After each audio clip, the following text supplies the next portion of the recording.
One of my favorite quotes will lead into this next mentor. A famous American baseball player back in the 20s and 30s, Babe Ruth, once said, "You just can't beat someone who never gives up."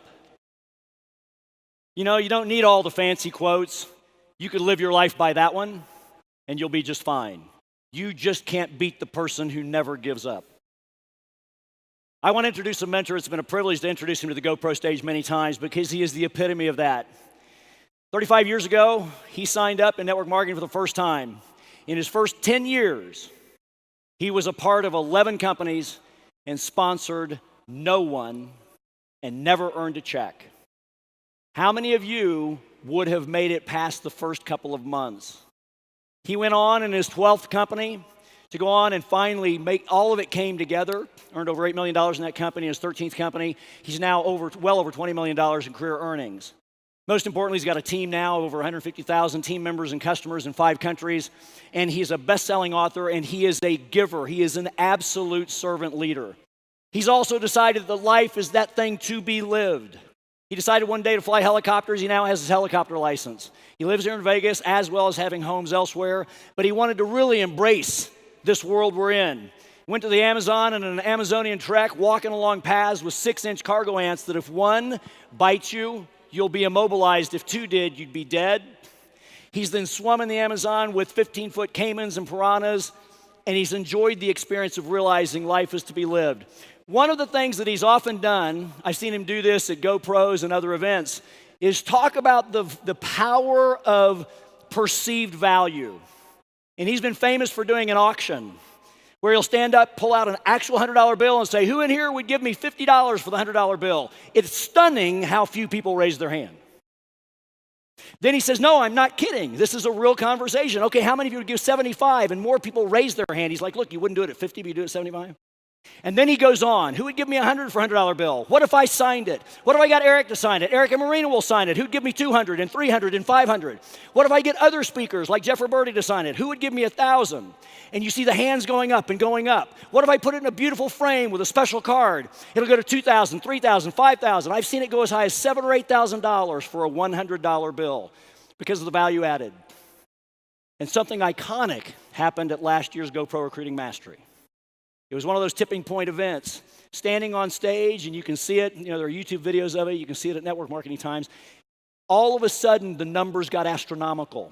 He said, "I'm not kidding. This is an actual auction. We aren't playing a game. This is not staged. These are actual numbers. Who would give 20,000, 50,000? And there were so many people standing, it's all of a sudden at 20,000, he said, "Come down here." And there were about 15 or 20 people, 25 people.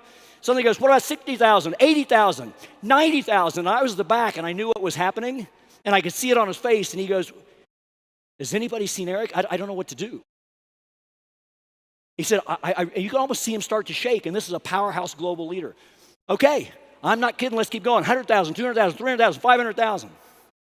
And a few hands started dropping. But there was one individual, and suddenly we all started talking about it, said, "You know, this is a challenge. That guy's never budged."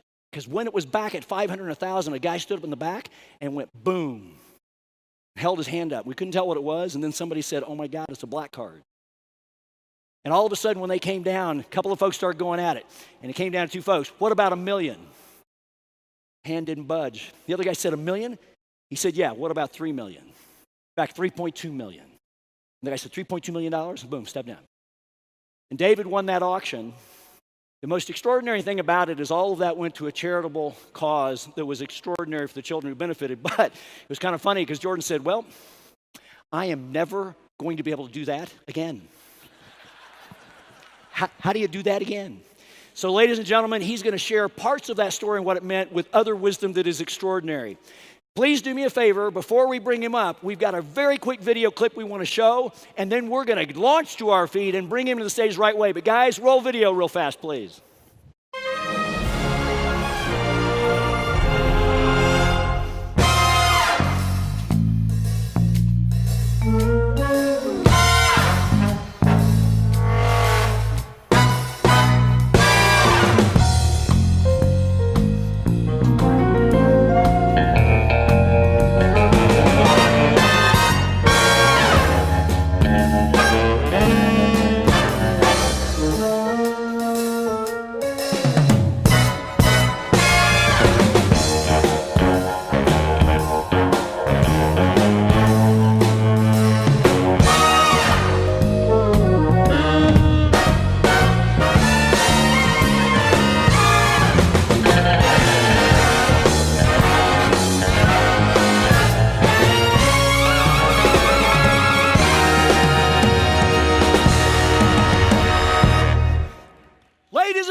Please get on your feet. Welcome to the GoPro stage, Mr. Jordan Adler. Need to know now, can you love me again? I need to know now, can you love me again?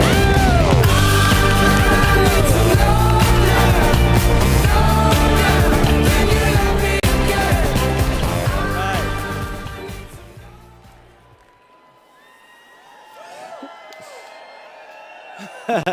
I just got to take this in for a minute. Somebody left me a message saying that he saw that I liked one of Eric Worre's videos on Facebook. And he left me a private message saying, Jordan, I saw you liked one of my videos. Are you in network marketing? And I didn't get a chance to answer him. So Robert, are you out there? I'm in network marketing. Just want to let you know that. In Beach Money, I talk about the 8-year-old test. The 8-year-old test says, some of you might know this, that if an 8-year-old can't do it and an 8-year-old can't teach it, then you probably shouldn't do it. But 8-year-olds have gotten a little smarter than the adults. So I'm putting in a new chapter in that book. It's going to be called the Tom Chenault and Richard Brooke test, the 65-year-old test. If Tom Chenault and Richard Brooke can't do it, then you shouldn't do it. I thought that would be funny, Richard. They didn't think it was that funny. So you're probably wondering if I'm going to auction anything off here. I'm not going to auction anything off with you today. But I do want to talk about the auction for just a couple minutes. I did last year, as Curtis told you, I reached in my pocket and I pulled out a $100 bill.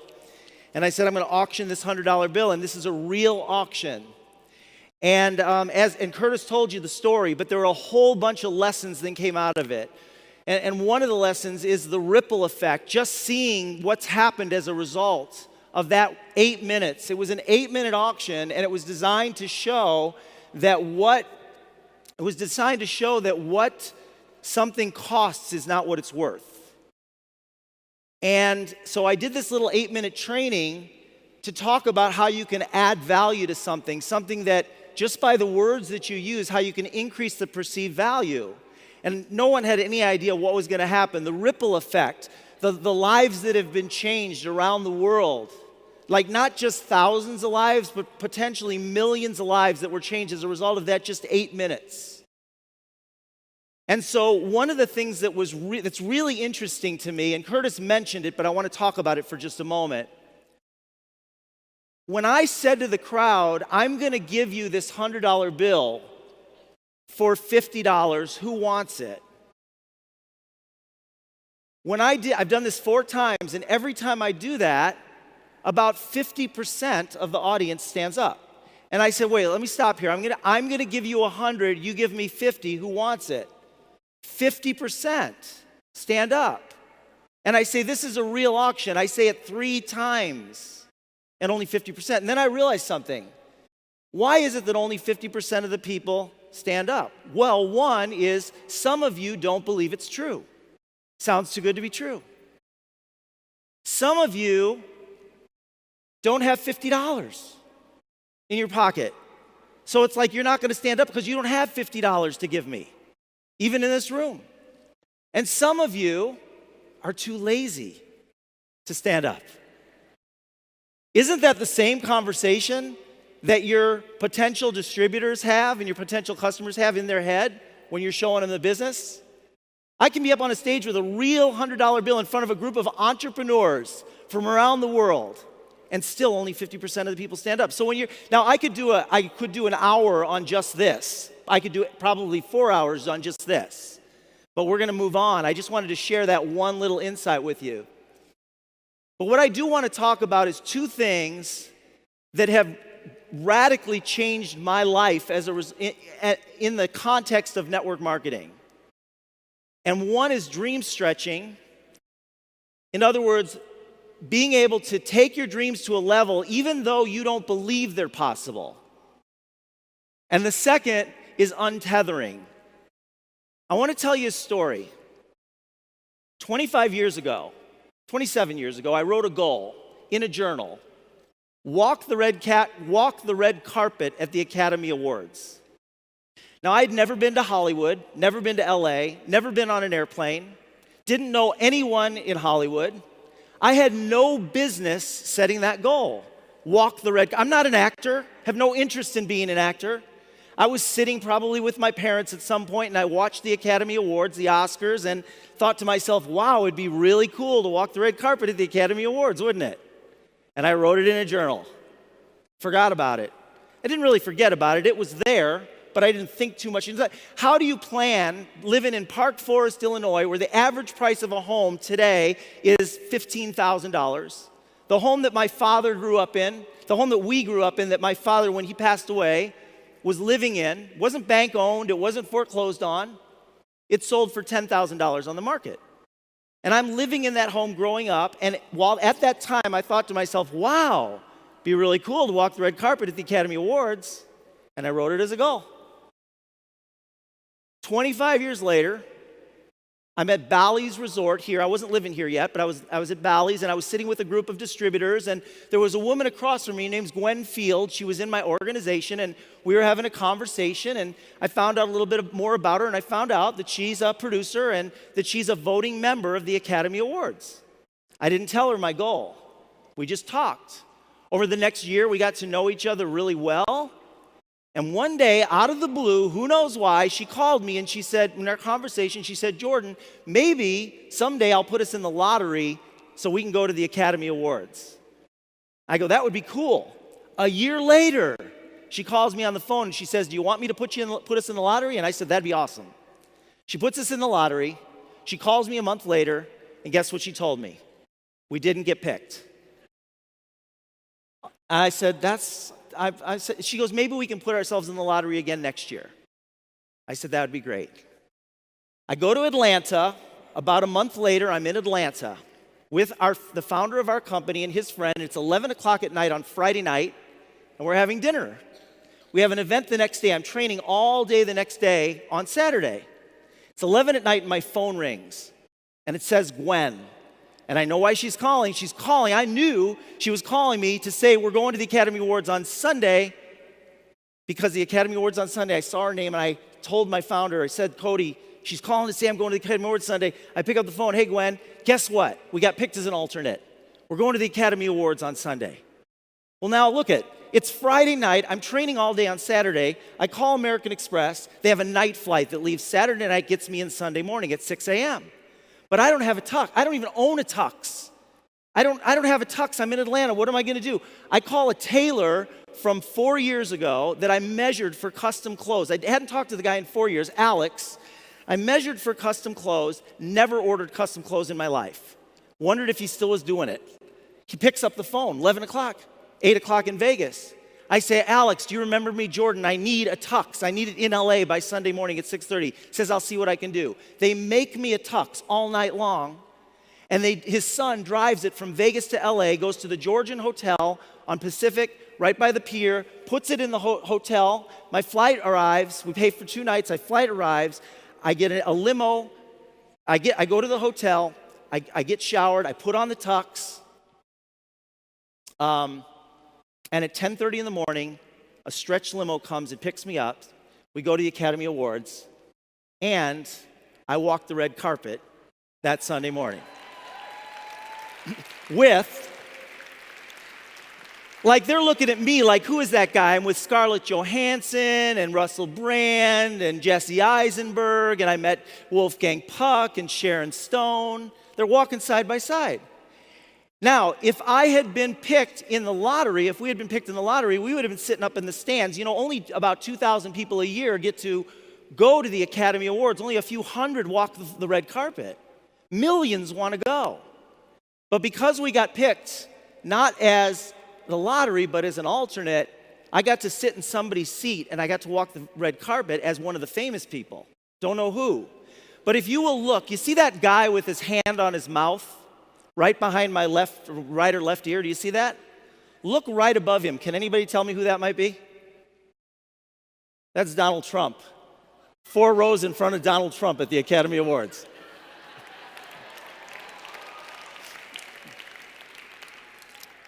So I was at our convention. Now, this is the point I want to make on this is you do not need to believe your dreams when you write them down. That's the first thing. The second thing is some of your dreams, there's no possible way that you can plan. There's no possible way that you can map out your path to get there. You write them down, and you have faith that they're possible, and anything is possible. It always happens in your network.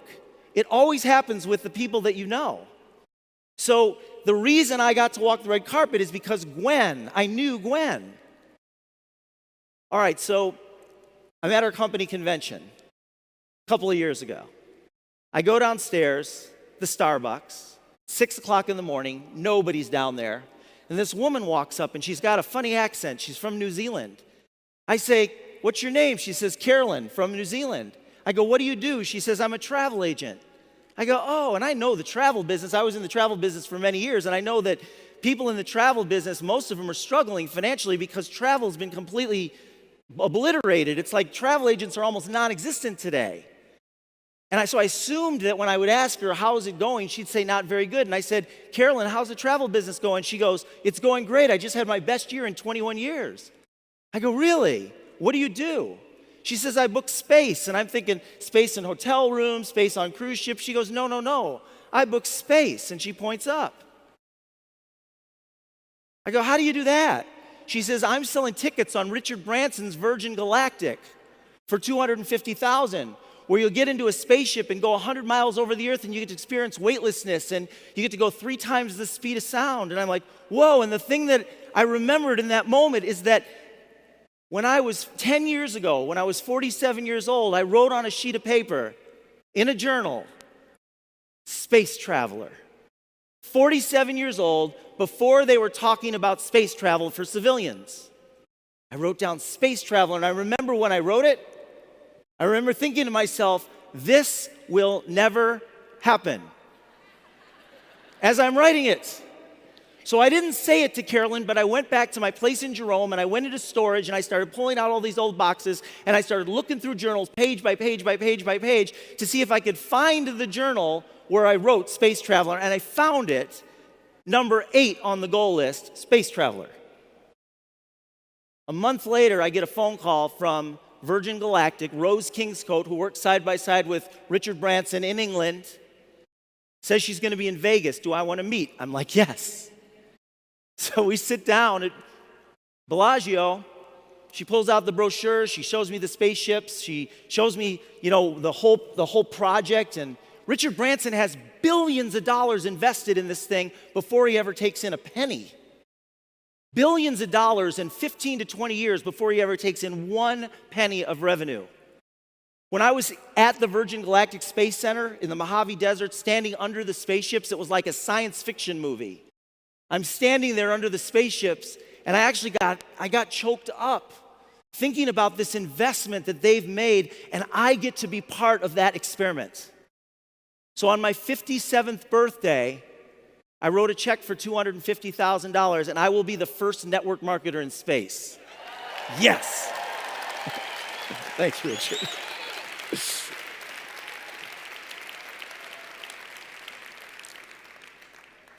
How your dreams, now your goals are different, but your dreams, how you're going to get there is always different than the way you plan it. Always. Writing your dreams out when you don't believe them is one of the most powerful things you can do. I've learned this as a discipline. It's a discipline for me today. Every year, I write down 3 or 4 things that I'm going to do that I don't believe I can do. I have no business flying helicopters. I have no business going up into space. I have no business walking the red carpet at the Academy Awards. I have no business writing a best-selling book. But I've learned this. When you write it, even if you don't believe it, forces more powerful than us take over.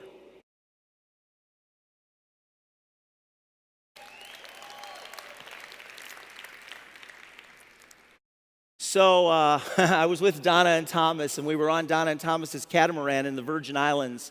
And there's 4 cabins on the catamaran. There's a cabin for the captain and his wife.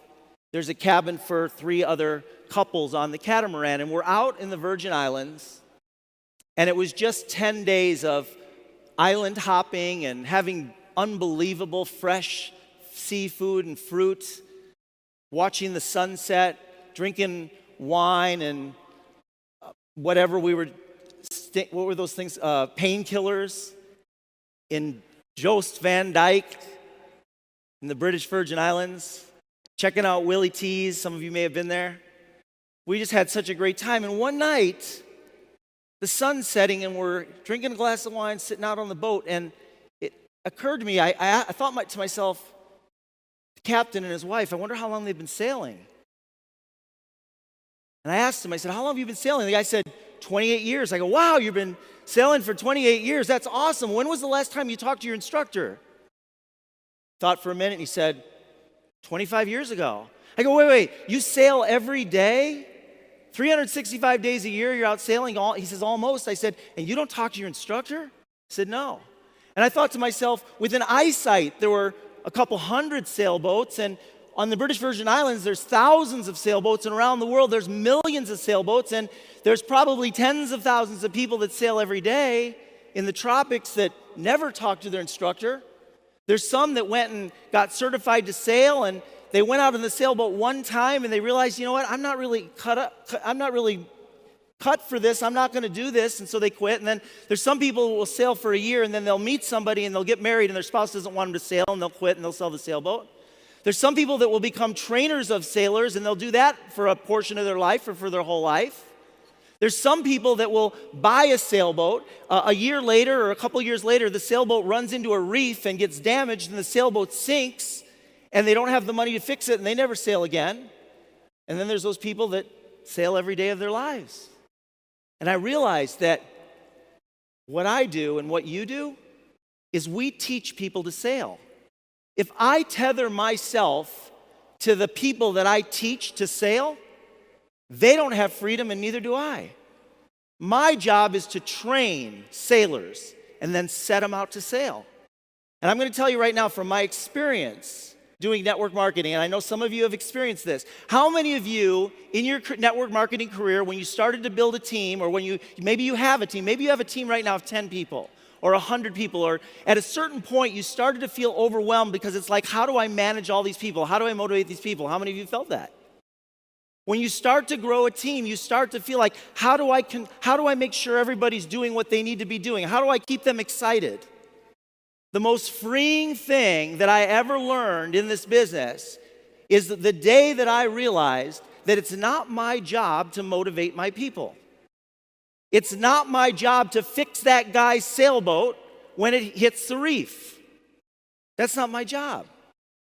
My job is to train sailors and then set them off to sea. I know many of you, those of you that have teams, the biggest problem that I've seen that network marketers have that have growing teams, especially in the early stages, when you start getting to that point where you've got a few hundred or a few thousand distributors, is the need to control and manage your team. And the day that you realize that it's not your job is to train them and to set them to sail. The day you realize that, it's freeing for you, because now you can actually create in your network marketing business what you got into it for. In traditional business, the bigger you get, the less freedom you have. In network marketing, if you feel like you have to control your team or you have to do it for them, in network marketing, if you feel like you have to do that, you'll never have freedom. Anyway, I'm out of time. I love you guys. I hope this was valuable. Thank you. Love you. I need to know.